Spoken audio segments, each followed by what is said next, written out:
ভেনেজুয়েলার একটি নৌ জেটিতে হামলা চালিয়েছে যুক্তরাষ্ট্র। সোমবার ফ্লোরিডায় ইসরায়েলি প্রধানমন্ত্রীর সাথে বৈঠকে অংশ নেওয়ার আগে একথা জানান মার্কিন প্রেসিডেন্ট ডোনাল্ড ট্রাম্প। নতুন ব্লেন্ডে আরো রিচ অ্যারোমায় সেলন ফ্যামিলি ব্লেন্ড টে। ট্রাম্পের অভিযোগ, ভেনেজুয়েলার ওই স্থান থেকেই নৌকায় মাদকদ্রব্য লোড করা হতো। তবে এই অভিযোগের পেছনে এখনো কোনো প্রমাণ উপস্থাপন করেনি ট্রাম্প প্রশাসন।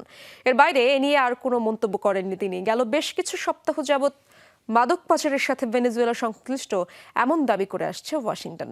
এই প্রেক্ষিতে পার্শ্ববর্তী পুয়ের্তো রিকোতে ব্যাপক পরিসরে সেনা মোতায়েন করেছে যুক্তরাষ্ট্র।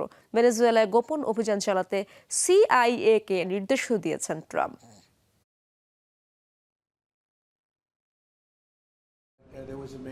যেখান থেকে মাদক নিয়ে তারা নৌকা বোঝাই করত, সেখানে বড় বিস্ফোরণ ঘটেছে। সব নৌকা ধ্বংস করেছি আমরা। তাদের অবৈধ কার্যক্রমের স্থানকে ধুলোয় মিশিয়ে দেওয়া হয়েছে।